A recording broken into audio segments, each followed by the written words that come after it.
Dios les bendiga, amados hermanos, en esta preciosa tarde. Vamos a seguir con nuestro estudio en el libro de Lucas. Vamos en el capítulo 3, hermanos. Quisiera ir un poco más avanzado, pero la verdad es que está muy hermoso este libro, y trae mucha enseñanza, trae historia, trae muchas cosas muy hermosas. Y vamos a abrir nuestras sagradas escrituras en el libro de Lucas, capítulo 3. Vamos a empezar a leer del verso 1 al 6, y así vamos a ir desglosando, hermanos, porque está muy hermoso, hermanos. Espero que todos ya estén listos, tengan sus Biblias abiertas en el capítulo 3 del libro de Lucas, hermanos. Y dice así: en el año 15 del imperio de Tiberio César, siendo gobernador de Judea Poncio Pilatos y Herodes tetrarca de Galilea, y su hermano Felipe tetrarca de Iturea y de la provincia de Troconita, y Lisanías tetrarca de Abilinia, y sumos sacerdotes Anás y Caifás. Vino palabra de Dios a Juan, hijo de Zacarías, en el desierto, y él fue por toda la región continua al Jordán, predicando el bautismo del arrepentimiento para perdón de pecados, como estaba escrito en el libro de las palabras del profeta Isaías, que dice: voz del que clama en el desierto, preparar el camino del Señor, enderezar sus sendas, todo valle se rellenará y se bajará todo monte y collado, los caminos torcidos serán enderezados y los caminos ásperos allantados. Y verá toda carne la salvación de Dios. Hasta ahí nos vamos a detener, hermanos. Aquí vemos a estos tetrarcas, ¿verdad?, que habla Lucas. Es muy bonito, porque aquí en nuestro desglosar,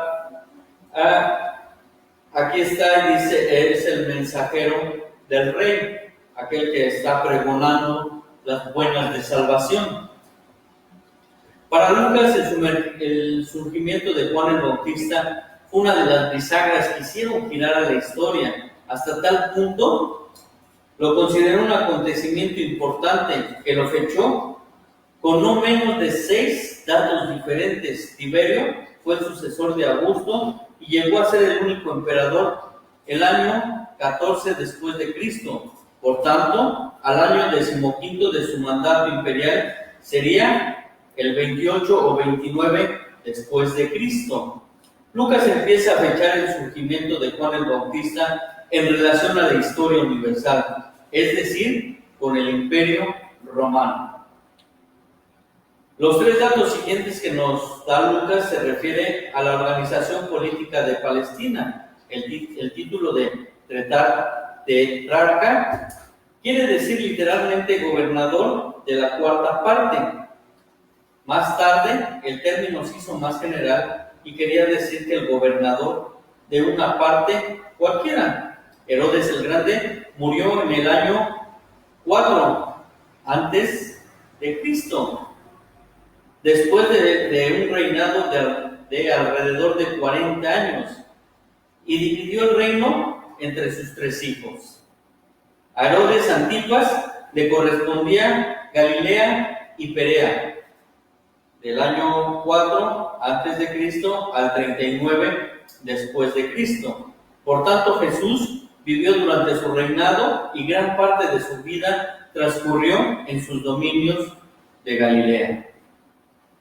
A Herodes Felipe le correspondía Iturea y Traconítida, igual del año 4 antes de Cristo al 33 después de Cristo. Edificó Cesarea de Filipo, a la cual dio su nombre.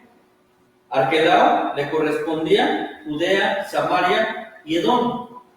Fue un rey realmente malo. Los judíos acabaron por pedir a Roma que lo quitara, y Roma accedió e instaló a un gobernador. Así fue como los romanos llegaron a gobernar directamente Judea. En este tiempo Pilatos era el gobernador romano, en el año 25 al 37 después de Cristo.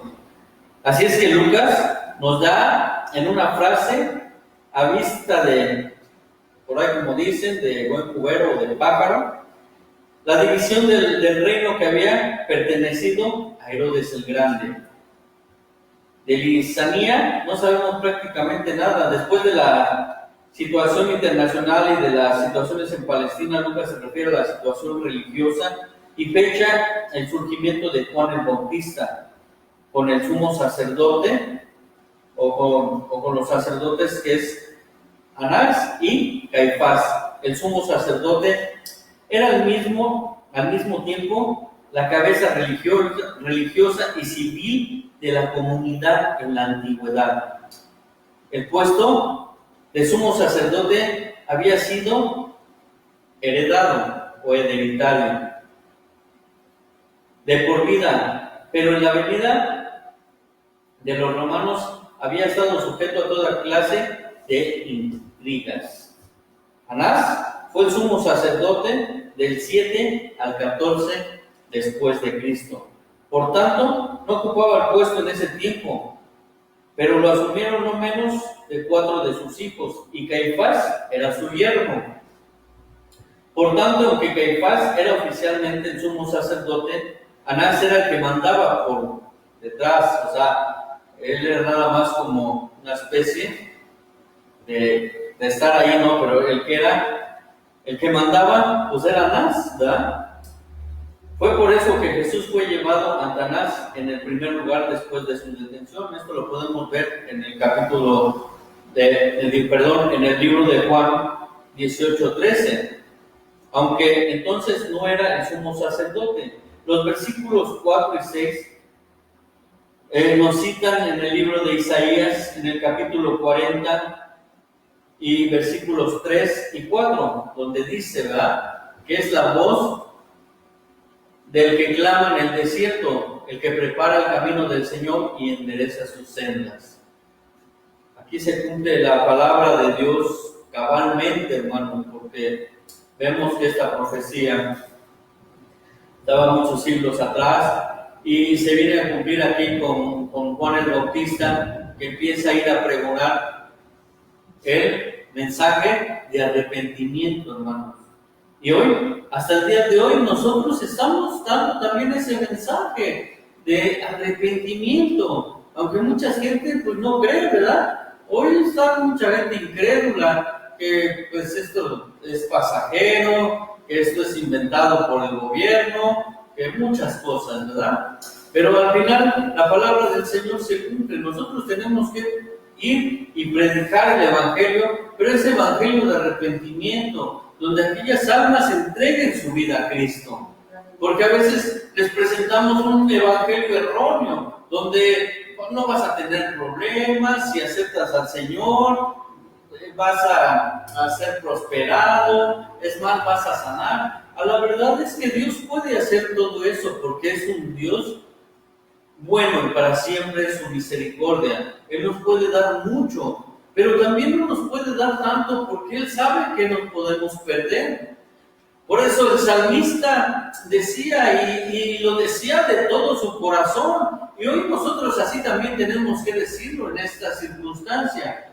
Padre, no me des tanto porque puedo olvidarme de ti, no me des poco porque puedo blasfemar o hablar mal de ti, Señor. Dame nada más lo justo y necesario para poder bendecir y alabar tu nombre, porque no necesitamos más, hermanos.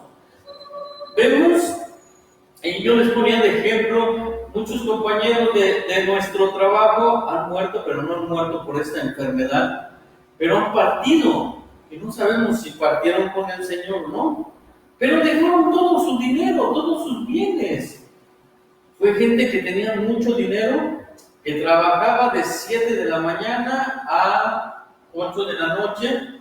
No digo que trabajar sea malo, pero también tenemos que dedicarle un tiempo al Señor, porque al final de nuestros días todo se queda ahí.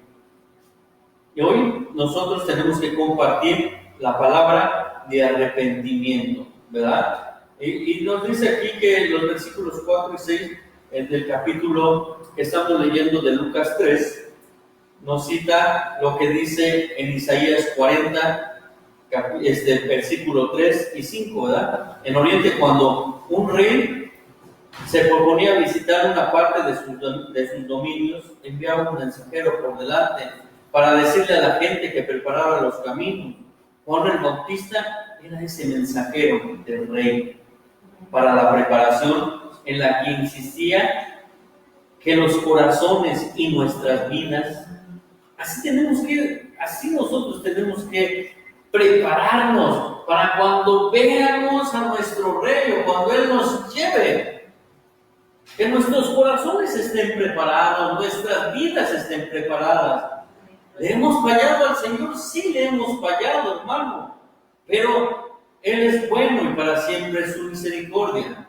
Por eso tenemos que estar nosotros preparados día a día. Ese era el mensaje simbólico del profeta, que él tenía que ir preparando el camino de ese rey. Hoy nosotros también estamos preparando ese camino para la venida de Cristo.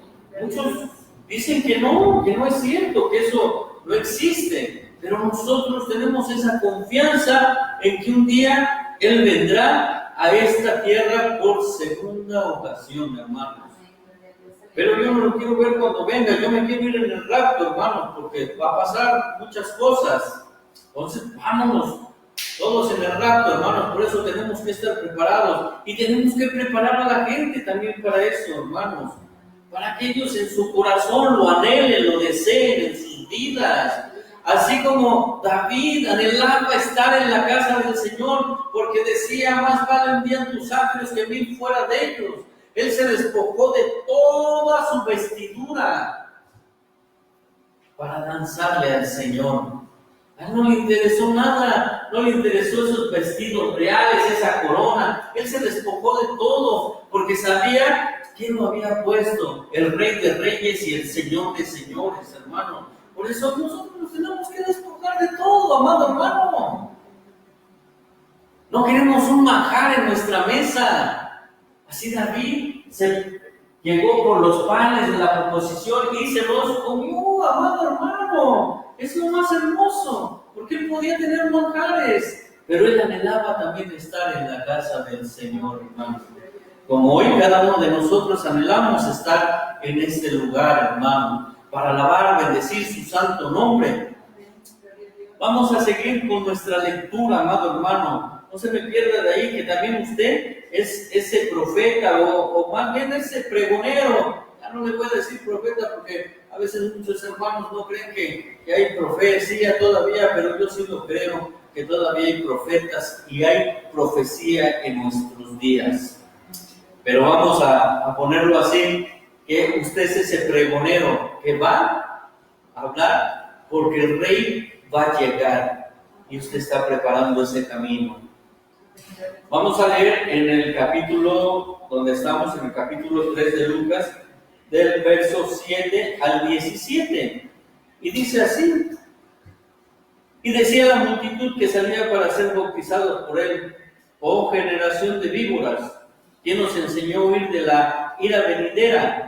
Hacer pues frutos dignos de arrepentimiento. Y no comencéis a decir dentro de vosotros mismos: tenemos a Abraham por padre, porque os digo que Dios puede levantar hijos a Abraham aún de estas piedras. Y ya también el hace está puesto a la raíz, el hacha está puesta a la raíz de los árboles. Por tanto, todo árbol que no dé fruto bueno es cortado y se echará en el fuego. Y la gente le preguntará diciendo: entonces, ¿qué haremos? Y respondiendo les dijo: el que tiene 2 túnicas, dé al que no tiene. Y el que tiene que comer, haga lo mismo. Vinieron también unos publicanos para ser bautizados, y le dijeron: Maestro, ¿qué haremos? Él les dijo: no exijas más de lo que no está ordenado. O sea, sabía que eran medios tranzas. También le preguntaron unos soldados diciendo: ¿y nosotros qué haremos? Y les dijo: no hagas extorsión a nadie, ni calumnies, ni contentaos con vuestro salario. Como el pueblo estaba en expectativas, preguntando todos en su corazón si acaso Juan sería el Cristo. Respondió Juan diciendo a todos: yo a la verdad os bautizo en agua, pero viene uno más poderoso que yo, de quien no soy digno de desatar la correa de su calzado. Él os bautizará en el Espíritu Santo y fuego. Y su aventador estaba en su mano, y limpiará su era, y recogerá el trigo a sus graneros, y quemará la paja en el fuego, que nunca se apagará. Qué tremendo es todo esto, hermanos. Aquí vemos cómo les dice que él pues no era Cristo, ¿verdad?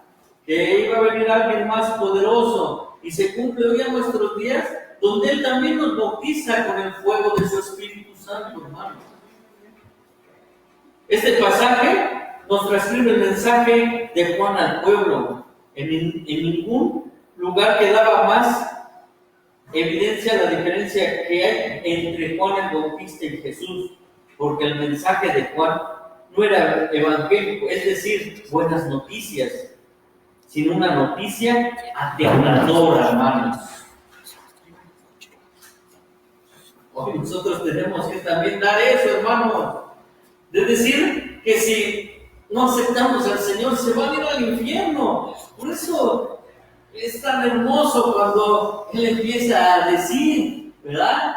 Y les empieza a hablar y dice que el hacha ya está puesta en la raíz, ¿verdad? Y que todo árbol que no dé buen fruto será cortado y echado al fuego, ¿verdad? Pero dice: oh generación de víboras, ¿quién nos enseñó a huir de la ira venidera? Es tremendo, hermanos, esa palabra. Los judíos creían que Dios juzgaría a las demás naciones con una medida y los judíos con otra. De hecho, creían que un judío estaba salvo del juicio simplemente por serlo, porque era hijos o eran descendientes de Abraham. Juan les decía que no hay tal cosa como privilegio racionales de la vida, no en el linaje. Era lo que Dios consideraba en el juicio. Hay tres cosas que sobresalen en el mensaje de Juan. Número 1, empezaba a demandar a los hombres que cumplieran lo que tenían, que se complacieran, con lo que tenían. Era un evangelio social que anunciaba que Dios no absolverá nunca al que está contento de tener de más cuando otros tienen menos. Hoy es tiempo de que nosotros también tenemos que dar, hermanos. Tenemos que empezar a dar, aún de lo que no tenemos, amado hermano. Por eso Dios no se va a contentar con alguien que tiene mucho, hermano, pero que no sabe moverse a misericordia, hermano. Porque Dios nos da para que nosotros podamos dar a la demás gente, hermano. No nos da para que nosotros lo almacenemos y lo tengamos ahí. Él nos da, Él nos bendice en todas las formas, en lo espiritual, en lo material. Porque si Dios te bendice también espiritualmente, no te puedes quedar aquí sentado, amado hermano. Tienes que salir a compartir afuera. Tienes que ir a orar por el enfermo, hermano. Y decirle que hay alguien poderoso, algo más que la medicina, algo más que el médico que estudió un doctorado, que estudió una buena carrera. Se llama Jesucristo, hermano. Y que tú vas en ese nombre, que es sobre todo nombre, a imponer manos y decirle: no tengo oro, no tengo plata, pero más lo que tengo, te lo doy en el nombre de Cristo Jesús. Levántate. ¿Cuántos hemos estado caídos en este tiempo, hermanos? Hoy el Señor te dice en esta hora que te levantes, Que no te quedes ahí caído, hermano. Es tiempo de jugar nuestra lágrima, de lavar nuestra cara y de decirle: aquí estoy. Hoy quiero compartir la palabra del Señor con poder, con unción del Espíritu Santo, amado hermano. Número 2, mandaba a los hombres que cumplieran con su trabajo como era debido, que el publicano fuera un buen publicano y el soldado un buen soldado. Lo que Dios manda es que le sirvamos ahí donde Él nos ha colocado. Si te coloca en un puesto alto, hermano, es un privilegio que tú seas un hijo de Dios, pero no para que abuses del poder, sino para que tú seas lo contrario de toda esa gente, amado hermano. Estaba convencido de que donde todos podamos servir mejor a Dios es en nuestros quehaceres diarios, hermanos. Donde nosotros laboramos, hermano, en el taller, en la oficina, en tu casa, con tus vecinos, en el mercado, donde tú estés, glorifica siempre a Dios y que Dios se muestre a través de ti, que te digan: es que eres diferente. No importa que te critiquen y que te digan muchas cosas, al final no se meten contigo, sino se meten con Dios, porque con un hijo de Dios nadie se puede meter. Pero la venganza no es tuya, sino es del Señor. Tú sigue orando por tus enemigos, porque eso nos enseñó Jesucristo. ¿Qué caso tiene que amemos a los que nos aman? Hay que amar a nuestros enemigos, bendecir a los que nos maldicen, dar al que no tiene. Esa es la bendición que el Señor quiere para todos y cada uno, amado hermano. Número 3, Juan estaba bien seguro de que él no era más que el precursor del rey. Estaba todavía por venir y con él vendría el juicio. El aventador era entonces una gran pala plana con la que se echaba hacia arriba. Lo trillado del grano más pesado caía al suelo y la brisa aventaba la paja. Así es como se separa el trigo de la paja. El rey separará lo bueno de lo malo. Así describe Juan el juicio. Un juicio en que el hombre podía pasar con confianza si había cumplido sus deberes con los demás y había hecho bien su trabajo cotidiano. Así es nuestro Señor, hermano. ¿Cómo quieres ser tú? ¿Quieres ser como esa paja que se la lleva el viento? ¿O quieres ser ese trigo que dé mucho fruto? ¿Cómo quieres ser, amado hermano?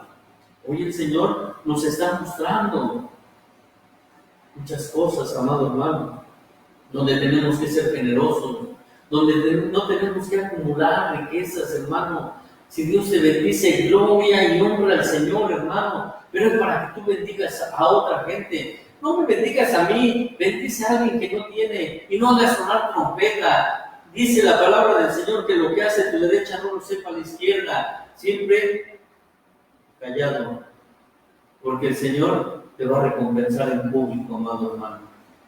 No esperes que te den fanfarrias por lo que tú haces.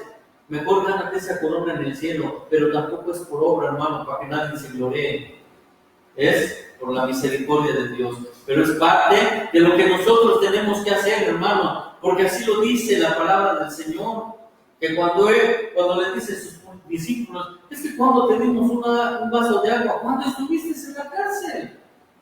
Es a eso lo que se refiere, que hagamos unos con otros, eso, porque si nosotros damos un vaso de agua, no quedaremos sin recompensa, hermano. Pero no lo des para esperar recompensa. Dalo con todo tu corazón, amado hermano. Vamos a seguir leyendo, hermanos. Del 18 al 20, hermanos. Con estas y otras muchas exhortaciones anunciaba las buenas nuevas al pueblo. Entonces, Herodes, el tetrarca, siendo reprendido por Juan a causa de Herodías, mujer de Felipe, su hermano, y de todas las maldades que Herodes había hecho, sobre todas ellas añadió además esta: encerró a Juan en la cárcel. Lo encerró en la cárcel por decirle que le era ilícito tener a la hermana, bueno, a la cuñada más bien. Qué depravación tan perversa, hermanos, y querer que pase por alto. Eso no puede ser. Dios conoce todos nuestros pensamientos. Nos podemos esconder de todo el mundo, pero del único que no nos podemos esconder es del juez, del verdadero juez, que nos va a pesar en balanza. Juan estaba preso. Juan era tan atrevido y tan claro predicando la integridad que no pudo dejar de meterse en problemas, y Herodes acabó por meterlo en la cárcel. Así le ha pasado a muchos pastores por predicar la verdad, que están siendo enjuiciados y que a veces son muertos por decir la verdad. El historiador judío Josefo dice que Herodes le metió preso porque temía la gran influencia que Juan ejercía sobre el pueblo. Le colocaría en posición y disposición de levantar una revuelta, porque la gente parecía dispuesta a hacer todo lo que Juan aconsejaba. Porque él hablaba, porque si recordamos capítulos atrás, él también fue bautizado con el Espíritu Santo y hablaba con ese denuedo, pero con esa firmeza que el Espíritu Santo nos da para hablarle a la gente cuando está mal. No podemos estarle diciendo, estás bien. No, amado hermano. Cuando nosotros conocemos a Dios, chocamos con una pared de hermanos y no podemos seguir haciendo lo malo. Tenemos que empezar, hermanos, a empezar nosotros y nuestra mente sobre todo, amado hermano, porque es la que más nos traiciona. No cabe duda de que eso sería verdad, pero los autores del Nuevo Testamento dan una razón mucho más personal e inmediata. Herodes Antipas se había casado con su cuñada y Juan se lo reprochaba. Toda la familia de Herodes el Grande era una gran confusión, de manera que Heroídas era al mismo tiempo cuñada de Antipas, porque estaba casada con su hermanastro y su sobrina, porque era su hija de Aristóbulo, otro hermanastro. Herodes Antipas, en un vistazo que hizo a Roma, sedujo a Heroídas y se casó con ella. Todo el asunto era repugnante ante los ojos de los judíos y totalmente contrario a la ley judía, incluso a cualquier moral, aunque era peligroso reprender a un tirano oriental. Juan lo hizo, y la consecuencia fue que le arrestaron y lo encarcelaron en los calabozos del castillo de Maqueronte, a orillas del Mar Muerto. Por último, le decapitaron para complacer el resentimiento de Heroídas. Qué tremendo es, hermano. Pidió la cabeza de Juan el Bautista. Tales acontecimientos nos muestran el carácter sublime del hombre, elegido por Dios para asumir la llegada del Mesías. Su valor y su honestidad lo llevaron a la muerte, pero lo enaltecieron de tal manera que el mismo Jesús diría: no hubo otro como él. Qué palabras tan hermosas de Jesús cuando dijo que no hubo otro como Juan el Bautista, amado hermano. Y así sería que Dios dijera de cada uno de nosotros: no hay otro como él. Y vemos aquí, vamos a leer, no sé si terminarlo, Todavía estamos a buena hora, ¿verdad? Sí, vamos a terminar el capítulo 3, porque es el bautismo y el linaje, ¿verdad?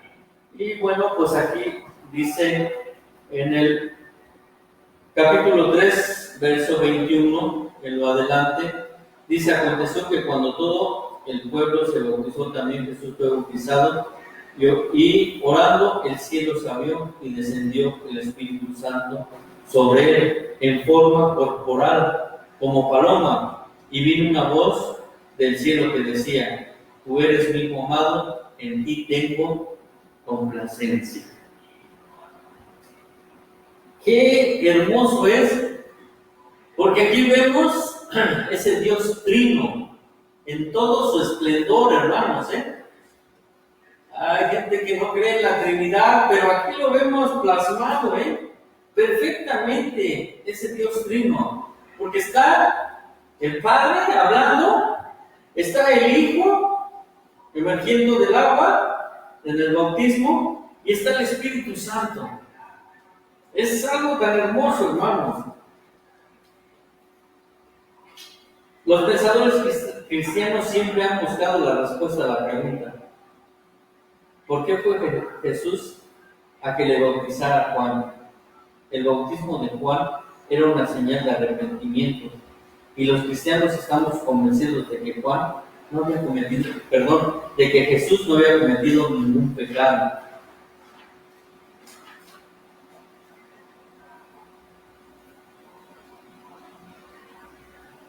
Y vemos aquí, es algo así como que medio, así como que dicen, pues si Jesús no tuvo ningún pecado, ¿por qué? ¿Por qué se bautizó, verdad? Pero aquí es la primera gran bisagra en la vida. Fue a la vista del templo cuando tenía 12 años, cuando descubrió su relación única y exclusiva con Dios. Cuando apareció Juan, Jesús tenía más o menos unos 30 años. En Lucas 3:23, ¿verdad? Es más o menos nos da esa edad. Es decir, que habían pasado unos 18 años a lo largo de este tiempo. Jesús tenía que haber ido dándose cuenta más y más de su absoluta singularidad, pero seguía siendo el carpintero del pueblo de Nazaret. Tenía que haber sabido que había llegado algún día que tendría que decir adiós a Nazaret y lanzarse a cumplir la misión más amplia. Debería de haber esperado alguna señal. Cuando surgió Juan, la gente iba a oírle y a bautizarse grandes multitudes en todo el país. Había un movimiento hacia Dios sin precedente, y Jesús se había dado cuenta que había llegado la hora. No es que se sintiera pecador y necesitara arrepentirse, sino que quería identificarse con ese movimiento hacia Dios. Para Jesús, el surgimiento de Juan fue la llamada de Dios a la acción, y el primer paso que dio fue para identificarse con la gente que buscaba a Dios. Pero algo sucedió en el bautismo de Jesús. Antes de dar este paso de gigante, tenía que estar seguro, y en el momento del bautismo Dios le habló. No nos equivoquemos que aquello fue una expresión personal de Jesús. La voz de Dios vino a él y le dijo que había tomado la decisión correcta. Pero mucho más que eso, aquella voz trazó todo el curso de su vida, amado hermano.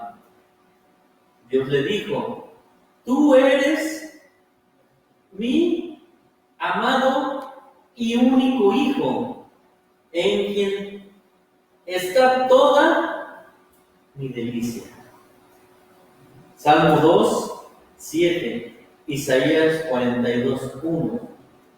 Por tanto, en su bautismo, Jesús confirmó en primer lugar que él era el Mesías, el Rey ungido por Dios, y en segundo lugar que esto suponía no por poder ni gloria, sino sufrimiento y cruz.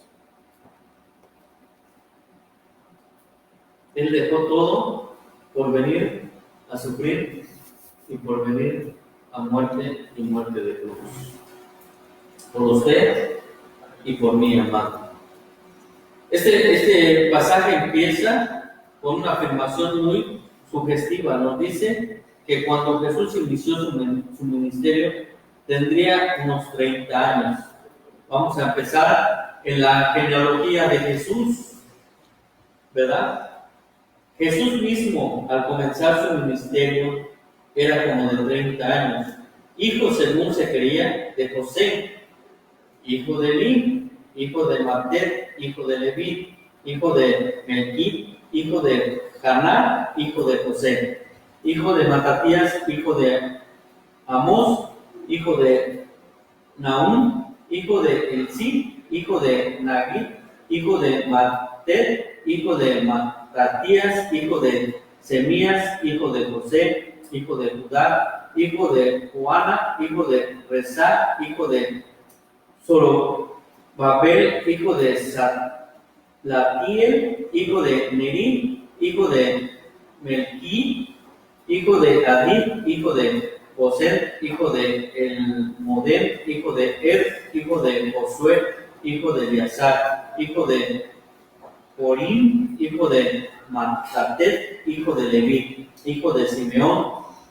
hijo de Judá, hijo de José, hijo de Joán, hijo de Eliquim, hijo de Malet, hijo de Mainai, hijo de Matatá, hijo de Natán, hijo de David, hijo de Isaí, hijo de Obed, hijo de Boz, hijo de Salmón, hijo de Nazón, hijo de Aminadab, hijo de Aram, hijo de Esrom, hijo de Fares, hijo de Judá, hijo de Jacob, hijo de Isaac, hijo de Abraham, hijo de Tared, hijo de Nacor, hijo de Sarú, hijo de Raguat, hijo de Pelebú, hijo de Eber, hijo de Sala, hijo de Caín, hijo de Asapsac, hijo de Sam, hijo de Noé, hijo de Lamed, hijo de Matusalén, hijo de No,